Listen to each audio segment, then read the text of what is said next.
So I've been thinking about what I should be doing for my next video, and I was thinking that I should definitely do a video about a wall. We need to build a wall. Good luck with that. Not that one.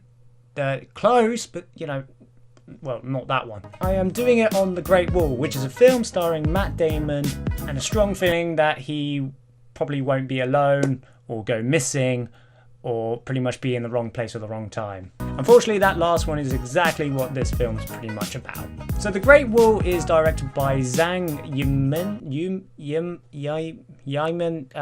Sorry, I'm not sure how to pronounce this properly. Basically, he directed this film, and he's been involved with another Asian setting film, which is House of the Flying Daggers. I think House of the Flying Daggers. Yeah, pretty good. That was actually one of my first Asian films I ever watched, and I haven't seen another one since. But I'm not saying that's bad. It's a pretty good movie. You should definitely check that out. So to give a rough outline of the story, we follow Matt Damon's character, which is William. Basically, the whole film, it just starts off with him, William and his little band of thieves just running away from people, which we never really know why they're chasing them. But basically, they do get away with them. They set up camp. They set up camp in the middle of the night, and there's 5 of them. So keep that number clear. That is 5 of them. That's going to be important because it's going to go down. Spoilers. So basically, they're all campfire, and then all of a sudden, one of the creatures that they will be fighting in the future attacks them for no fucking reason, which actually there is a reason. That it's a scout apparently. And basically we don't really know what happens. There's a lot of like arm movements and growls and whatever sound effects, and then it all ends with William, Matt Damon's character, just slashing the head off the fucking thing and then looking at it and just saying, what the fuck is that? And then after that and then we learn that there's only 2 of them now, which, as they walk up to the Great Wall, we have no fucking idea. It just went from 5 to 2, which we are completely blind about until they actually say, "Oh yeah, we lost 3 men." Well, just completely kill off those characters. Why don't you? Just no point in that, really. Why were they even there? Basically, they arrive at the wall, and basically the wall is basically to protect the rest of the world from this kind of, you know, like these creatures, which are the Telltale, which we had a run-in with them earlier in the film. What doesn't get me is that they have the wall, which is basically covering, like, protecting a city. Right, so they're protecting the world, but as far as I know, the Great Wall of China only goes, well, through China and probably some other countries. Doesn't cover the entire world, I don't think. So what doesn't get me is that why do the creatures focus on attacking the wall to get through when they can simply go the other way and probably just feast off them? You know, I don't know. Just a thought, really. And apparently we learn in the film that Telltale, they only appear like every 60 years or something, which is kind of a big margin of to prepare for, and especially their motto or their way of life is that if you're on the wall, you're on the wall for life, and therefore you cannot leave the wall with its secrets. Why? I just don't understand. Why don't you just not tell the people what they're here for? So if they're 60 years or up and then nothing's happened, well, I mean, things are bound to happen, but if it's 50 years have gone past, why not just send them home? Because they'll be old as fuck. And basically, the reason why those 2 characters have arrived at the wall is because they're trading for black powder or some shit like that. So let's talk about Matt Damon's character, William. He was born into the army, and that's pretty much all we know about him. We can only just suggest that how he was a great marksman, pretty much on horseback, takes 1 second look and BAM! Shoots someone right in the fucking face. Not in the face, in the chest, but damn! And the fact that he can throw a cup in the air and hit it twice, and was able to just have it sitting on a do-it-yourself shelf made out of arrows on a pillar, just to shut the Chinese up because they thought he was a pussy. Speaking about the Chinese army in the film, they are color-coded, which kind of yeah, you got to hand it to the Chinese. They're very, they're very coordinated. They like to think, all right, you're blue, so you are part of that team. So they just need a color. So I don't know. What happens if a person's colorblind? What if someone in your army's colorblind? He's kind of fucked then, isn't he? Basically, to go over the main colors, the black soldiers are the foot soldiers. The red soldiers are the archers, and the yellow soldiers are the workers, I guess. I only see them working machinery and stuff like that. In the film, it pretty much just spoon-feeds you the information. It probably did a better job of explaining it than I did. And then you got the blue soldiers, which are called the Crane Corps. So like they call them the Crane Corps, which is like Marine Corps and whatever. But why are they called the Crane Corps? They're bungee jumpers. They're bungee soldiers. Why don't you just call them bungee soldiers?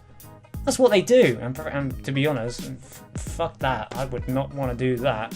You're pretty much jumping into the jaws of death. Literally for a few characters.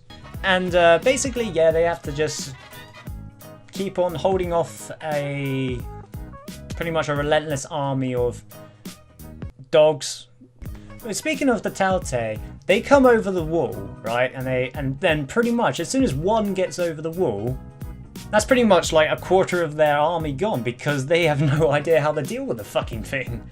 They're just like, right, we're just gonna focus on actually killing them off the wall. What happens if they get on the wall? Just do something, kill it somehow. One Taote on the wall just killed off, I don't know how many, probably like 10, 20 soldiers on the wall. Just like that. It's just, what? And this film really is, they are very good at picking like key parts to put in the trailer and like having like dead silence, and then BAM!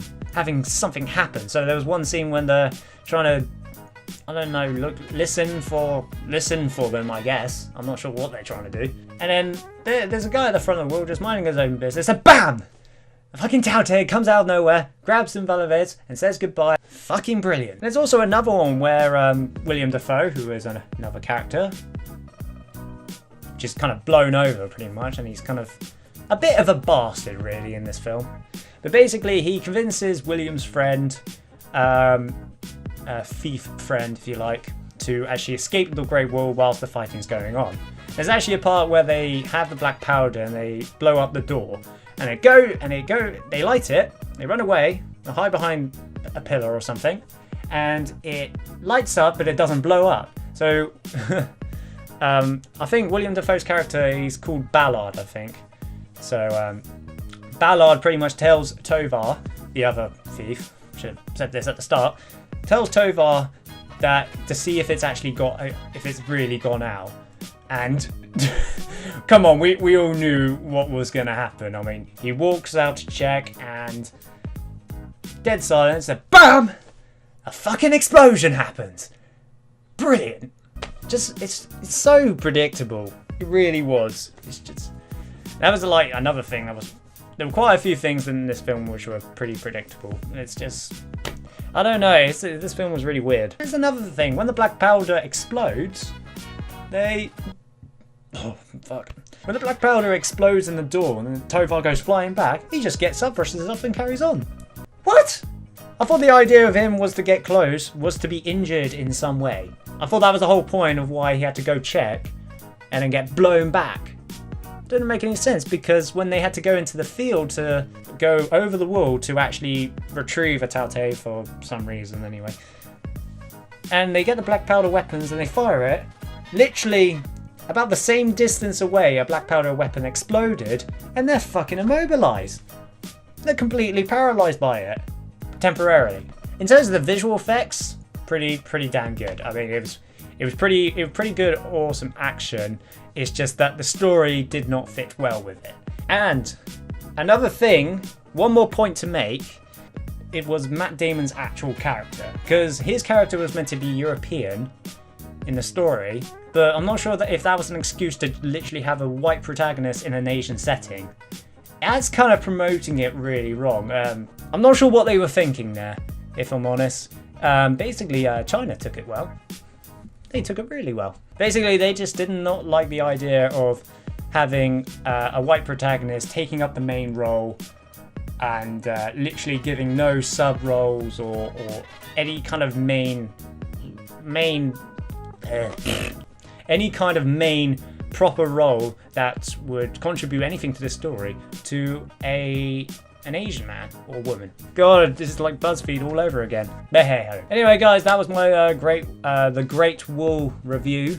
If you just want to watch a film which is purely action, like the Mad Max film, pretty much. That's all it was. If you just want lots of action, it's a film for you, I guess. I mean, but if you want a really good story along with it, look somewhere else. Anyway, guys, if you enjoyed it, be sure to leave a like and subscribe. And also, I'm going to be making these reviews a lot shorter compared to my first one because that one went on too long. But yeah, Hmmmmm, I think. I don't know how to spell your name. Pronounce your name, sorry. If you are thinking about, if you wanted to put a white protagonist in an Asian setting, completely Asian, Great Wall of China, couldn't be more Asian. At least make it about an Asian protagonist. Then you wouldn't have so much backlash about this. Maybe.